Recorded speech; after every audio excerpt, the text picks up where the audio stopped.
All right. We are live. Thank you. Okay, y'all listen. This is day two. Day two. Day two plus an all-day institute. Right. So it's really day two. So we're here for the White Privilege Conference. And some people, when they hear that name, they're like, what exactly is the White Privilege Conference? So this is one of our keynote speakers. And you showed up today and you got everyone pretty excited. So in just like 1 minute, 2 minutes, summarize the last few minutes of what you said in your keynote. So I'm Curtis Nicholas. Privileged to be here at the White Privilege Conference. The love is tremendous. The work is deep.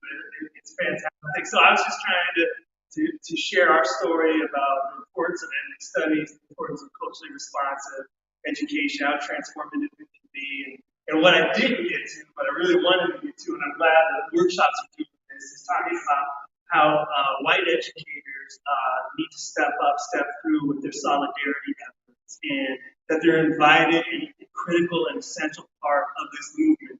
And without us doing it across, racial lines through all the different identity groups, we're not going to get any of the humanizing educational outcomes that we know we need. So that was pretty much it. And hope everyone who hasn't been to the White Privilege Conference come, because this is amazing. I'm having a great time. So how do you find one of these people who never come?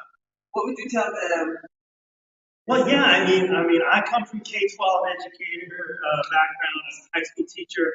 I feel like that part of my life is occurred here with a lot of the work that's going on. I'm a university professor with teacher training, right? Teacher preparation. So I feel that work's happening. And mostly now as a consultant, I work with school districts.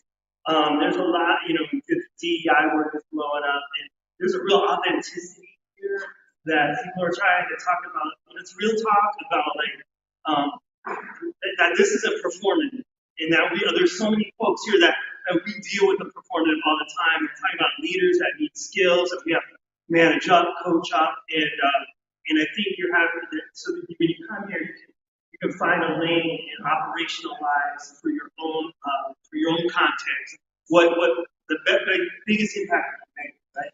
And tell us who you are. Why are you here? What is the White Privilege Conference to you? What were your key learnings?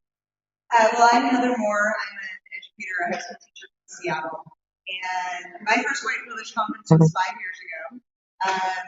My district actually had a competition where they were going to send someone for free to the White Privilege Conference. And you had to write an essay for it. So that was the first time I heard about the White Privilege Conference. I ended up coming. That was in Iowa, I think, 5 years ago. And I met so many amazing people. I think that's one of the most amazing things is not just the workshops and the keynote speakers and all these amazing people you're listening to, but you come away with relationships. And so I made a connection with Eddie Moore and Jasiri and Yusuf Salam, and then they did a white privilege symposium in Seattle a few months later. I'm also a photographer in addition to being a teacher, so I was able to volunteer my photography services. And, 5 years later, they're still friends, and here I am again attending and also photographing the White Privilege Conference.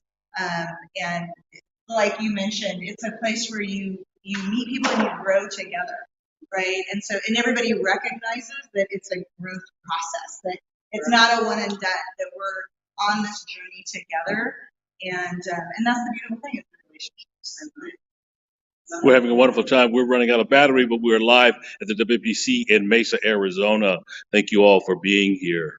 Bye. Yeah, your battery's about to die on us. It popped up